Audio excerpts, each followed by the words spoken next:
सभी को नमस्कार, very good morning, good afternoon and very good evening. Navratri के इस पावन पर्व के इस चौथे दिवस पर माँ कुष्मांडा से आप सभी के उज्जवल भविष्य की कामना करता हूँ, नमन करता हूँ। माँ आदिशक्ति के श्री चरणों में नमन करता हूँ कि आप सभी सकुशल होंगे और सकुशल रहेंगे ताउम्र। आज के इस वीडियो में आपका हार्दिक स्वागत और अभिनंदन। इस सीरीज के माध्यम से मैं उन सभी लोगों तक पहुंचना चाहता हूं जो थोड़ा बहुत भी अंग्रेजी में इंटरेस्ट रखते हैं और गांव में रह रहे हैं और उनको सही प्लेटफॉर्म नहीं मिल रहा है।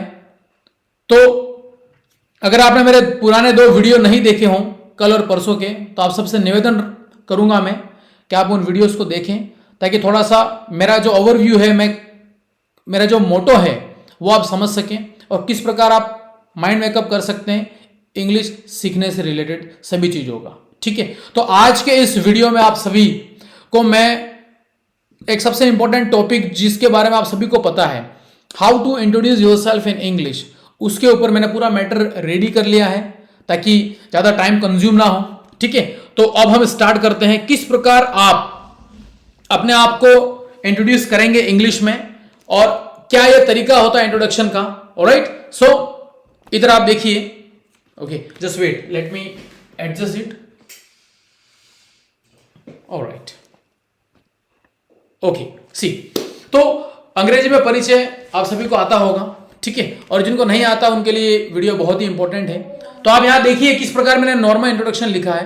कोई बालक है और किसी गांव में रह रहा है और किसी स्कूल में और किसी उसकी क्या हॉबीज है वो मैंने यहाँ पे नॉर्मल तरीके से लिखी हुई है और फिर थोड़ा सा इसका एडवांस वर्जन मैंने यहाँ पे बनाया हुआ। ओके, तो अब आप देखिए यहां लिखा है मैंने नॉर्मल इंट्रोडक्शन के अंदर, my name is Virat, I am from Moyawasa and I study in, और फिर यहां पे मैंने स्कूल का नाम जो आएगा, अगर आप वहां पे स्कूल का नाम लिख सकते हैं जो भी आप जिस स्कूल में आप पढ़ रहे हैं। ठीक है, और फिर आपकी क्लास जिस क्लास में आप हैं और फिर आपकी जो एज है और my hobby is playing badminton. ठीक है, तो my name is Virat, I am from Moyawasa and I study in, और स्कूल का नाम जैसे कि आप किसी भी स्कूल में पढ़ रहे हैं और आप जिस क्लास में पढ़ रहे हैं आप उस क्लास को यहाँ पे मेंशन कर सकते हैं, और फिर आपकी एज। वैसे एज को कहने के बहुत सारे तरीके हैं, अभी सिर्फ एक तरीका ही मैं यहाँ पे लिख रहा हूँ। ठीक है, और my hobby is playing badminton. So 2 से 3 चीजें ही अपन इंट्रोडक्शन के अंदर लिखते हैं पूरा, मतलब यानी कि एक तरीके से पूरा खानदान के बारे में, परिवार के बारे में बताना नहीं होता है।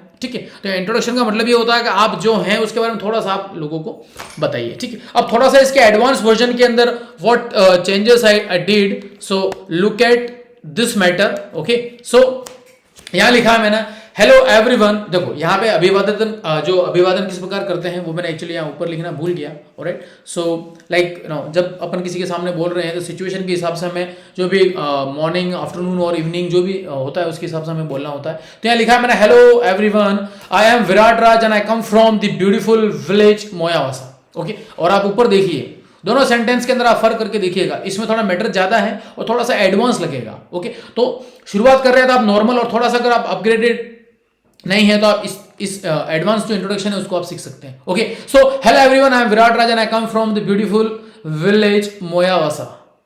आई am a proud student of class 4, 8, और फिर वहां पे आप स्कूल का नाम। ठीक है, उसके बाद लिखा है मैंने, even though I am just 8 years old, I have a big passion for playing badminton, I have to hit the shuttlecock. I love to hit the shuttlecock back and forth. मतलब यानी कि जो कॉक होती है जो badminton में खेलते हैं, तो शटलकॉक किस प्रकार जैसे आगे गिरती पीछे गिरती, बिल्कुल मतलब दौड़ के, और मैं उसको अच्छी तरीके से खेलता हूं। And I am always up for a friendly game. Alright, I am excited to be part of this school and I look forward to make new friends while we learn and have fun a lot together. Alright, अब आप देखिए थोड़ा सा ये upgraded है, कुछ लाइनें इसमें ज्यादा हैं, तो आपको इन पंक्तियों को सीखना है। ऑलराइट, ज्यादा से ज्यादा आप इनकी प्रैक्टिस करें, बोलें। अगर आप इनकी प्रैक्टिस करेंगे, बोलेंगे, अगर आप चाहें तो इसका स्क्रीनशॉट ले सकते हैं। थोड़ा सा अगर मैं साइड में हो जाऊं तो आप स्क्रीनशॉट इसका ले सकते हैं, नहीं तो आप इसको नोट डाउन कर लीजिएगा। Alright, so I think it will be okay for all of you.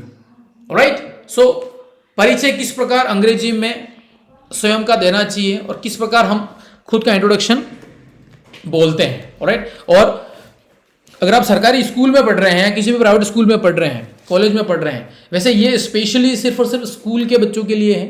अगर आप कॉलेज में पढ़ रहे हैं तो थोड़ा सा आप इसमें चेंज कर सकते हैं, ठीक है। और जैसे कि एज है, तो एज जो आपकी जो एज है वो आपको बोलनी है, ऑलराइट। क्लास आपकी, स्कूल आपकी, और जो हॉबी है, वैसे यहाँ पे सिर्फ मैंने एक हॉबी को ही मेंशन किया, वैसे चाहे तो अपन हॉबीज भी लिख सकते हैं, एक से ज़्यादा हॉबी, ठीक है।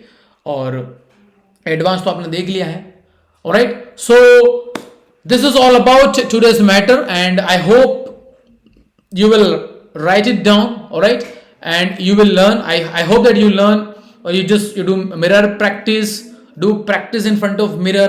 कांच के सामने प्रैक्टिस करना एक बहुत ही अच्छा तरीका होता है, all right। और अगर आप कांच के सामने बोलते हैं, जोर जोर से बोलो आप, ओके। एक बार आपका दिल खुलना चाहिए, ओपन योर हार्ट। कॉन्फिडेंस एक बार अगर आ गया, एक बार अगर आपके अंदर हिम्मत आ गई, तो फिर कोई भी चीज इम्पॉसिबल नहीं है, ऑलराइट। टाइम जरूर लगता है, ओके। तो कुछ चीज़ें वापस से मैं मुख्य जो मतलब है इंपॉर्टेंट चीज़ें वो आपसे बताना चाहूँगा। जैसे कि दिमाग में ये आ रहा होगा, आपके दिमाग में ये आ रहा होगा कि आप क्या करें यार, इंग्लिश कैसे आएगी, ऑलराइट। जिनके आ रही है उनके लिए, जिनके नहीं आ रही उनके लिए तो बात ही नहीं है, okay. It's well and good, okay.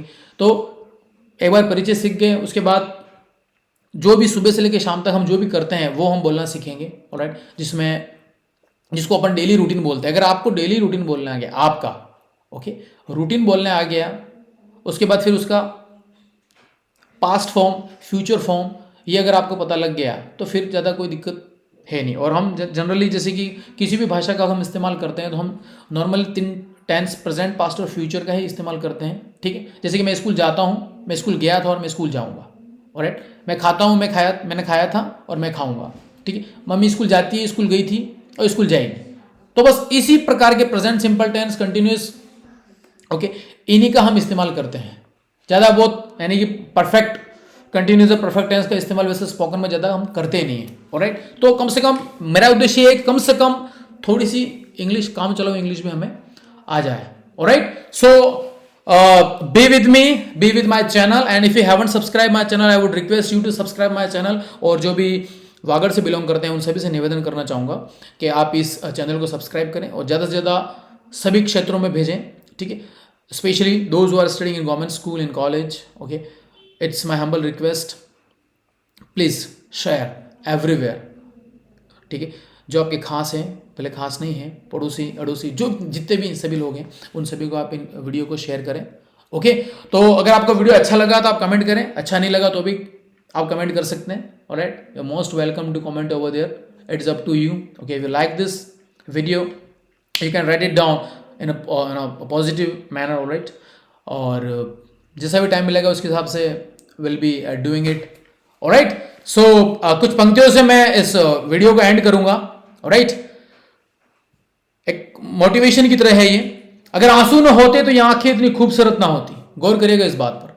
अगर आंसू न होते तो ये आंखें इतनी खूबसूरत ना होती, और अगर गम न होते तो खुशियों की इतनी कीमत ना होती, और अगर यूं ही पूरी कर देता ईश्वर रब सबकी मुरादें, और अगर यूं ही पूरी कर देता ईश्वर और रब सबकी मुरादें, तो इबादत और प्रार्थना की इतनी ज़रूरत ना होती, इबादत और प्रार्थना की इतनी ज़रूरत ना होती। मेहनत करते रहें, सफलता जरूर मिलेगी, और ईश्वर यही चाहता है कि हम मेहनत करें, ऑलराइट। सबको मेरा प्रणाम, नमस्कार, फिर मिलेंगे।